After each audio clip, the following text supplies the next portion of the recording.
Hey guys, hope everyone is doing well. Today I'm going to be talking about vaccines again, but today I'm going to go a little bit more into depth of what happens when we don't vaccinate, but also I'm going to be able to give you guys a lot of resources and references to get your vaccines if you still need them. But I'm going to start this speech off very similar to how my last one was, to mention vaccines and shots. They're not exciting, guys. I know. They're not comfortable, and frankly, they're scary to a lot of people. But which is more painful and scary, getting one poke or potentially becoming terminally ill? Unfortunately, I'm working at a hospital during these times, so I'm witnessing this all around me every day. People getting sick, it's nothing new. Obviously, I know you guys have witnessed being sick before too, and I've witnessed other people get sick. But what I'm seeing on my end is I'm watching people die around me, and I've watched so many deaths happen, and I've only been working in a hospital for a month. So I know that a lot of these probably could have been prevented if they had their vaccinations, or if people in general around them had their vaccinations to keep them safe. So I'm going to start off with kind of what's going on in the world. I know coronavirus is the hot topic right now. It's very scary, it's very real, but there's also another illness that's going on that was once eradicated not too long ago, and that's the measles. So I'm going to start off with this article that I actually mentioned in my last speech, which was contentious vaccination exemptions in kindergarten to 8th grade children across Texas schools from 2012 to 2018, a regression analysis. This was posted on March 10th, 2020 to the journal PLOS Medicine, and they had first told that the measles were eliminated back in the year 2000, so just 20 years ago. But since then, from year 2000 to 2015, there are more than 1,200 unvaccinated Americans that contracted the measles, which 15 years, 1,200 people doesn't seem like a lot. But the thing is it was once gone and it's back, so that's the scary part. So from there, I went to World Health Organization, which right now they're covering everything that's coronavirus. They have everything you need to know about what's going on in the world, public health wise, and any sort of illnesses. And they had mentioned back in 2015 that there was, from a time period of January 1st to January 6th of 2015, there was a total of 121 cases of measles that contracted among Americans, and 103 of those actually came from one single place, which shows how aggressively this can attack people and spread very quickly. So from there, I went to the CDC, which obviously, I hope you all know what the CDC is. It's a Center for Disease Control. They're also covering a lot of the coronavirus right now, but they just always have a lot of health tips of what you can do to keep yourself safe with any illness there is out there. And they have everything you need to know about every illness that is out there. They stated from January 1st to December 1st, 2019, there were 1,282 cases in 31 states.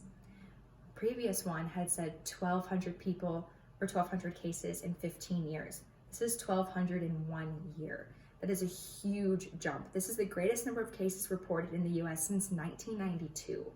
And majority of these cases were among those who were not vaccinated. And actually since April 5th, 2020, there's already been 12 cases this year, which doesn't seem like a lot, but it's the fact that this has come back from once being eradicated. I know in my last speech I did mention the measles, which happened on campus here in Arkansas, but another illness that was once eradicated and is now back and actually came to our campus was the mumps. This happened in fall of 2019. I'm sure a lot of you remember getting this email. But the Pat Walker Health Center, which is obviously our information source for anything health related happening on campus, they reported 38 students and faculty members had contracted the mumps. And this lasted up until February 10th, 2020, which literally just ended right before coronavirus hit.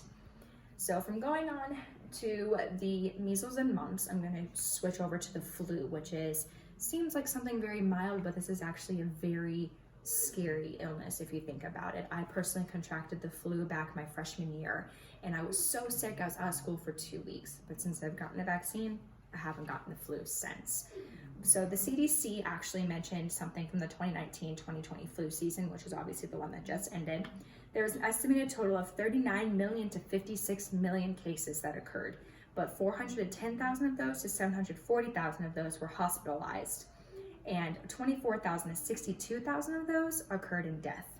This is only from October 1st, 2019 to April 4th, 2020. That is only 6 months. Those deaths or those hospitalizations could have been you, they could have been me, they could have been someone you know. And that's just because people are not getting their flu vaccine. So this is actually a graphic here that I have from 2010 to 2019. This just kind of shows how the cases are continuously rising And they're also showing at the top the hospitalization numbers and the death numbers that are occurring along with each season, which is a lot more than any of us want to be happening around us. So to move on from that as well with the flu vaccine does not 100% prevent you from getting the flu, and I want you guys to know that. But it does lessen your symptoms, and it also lessens your chances of getting it. So from that, the prevention and control of seasonal influenza with vaccines, recommendations of the Advisory Committee on Immunization Practices in United States 2019 to 20 influenza season. This is an article that was written by 6 licensed doctors and was published on August 23rd, 2019. This went over 6 influenza seasons from 2010 to 2016. This influenza vaccine had prevented 1.6 to 1.7 million cases, 87,000 hospitalizations, and 3,000 to 10,000 deaths total. Again, that could have been you guys, that could have been me, and that's the scary part. So now that I've talked to you guys a lot about what's been going on, what's happening since we're not vaccinating, now I'm going to give you guys information that you guys can move forward so you can get your vaccinations and people you love get their vaccinations. But I'm going to start off with the CDC. They actually have a graphic that is online that you can look up yourself as well. And this just has every vaccine that you would need, the doses you need, and it just gives you a yearly schedule of when you should get them and what all you would need, just so you know you're staying up to date with all your vaccinations. And on top of that, if you didn't know, Pat Walker Health Center here on campus actually offers a wide variety of vaccinations. Some of them you obviously have to pay for, but if you have insurance, that would cover a lot of it. But I know we do get the seasonal flu vaccine that they will actually offer for free during short periods of time. Also, vaccines.gov is the website to go to learn anything about vaccinations, prices, where to get them, etc., all about them. They actually offer an option called Vaccines for Children program. This offers free vaccines for anyone that is 19 and under. So that could be your children, your future children. Even some of you may even still be under the age of 19. And if you can't afford vaccines, this is definitely the choice to choose from. And then also the Arkansas Department of Health, that in general, just you can search up your location and find any clinics near you that can give you any vaccine that you may need.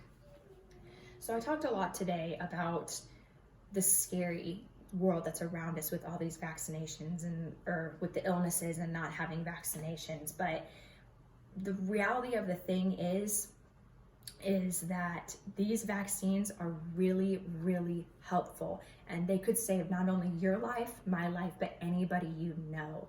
And I really want you guys to take that home and realize that these are more than just one little shot. These are someone's life that you could be saving by just getting one poke every now and again.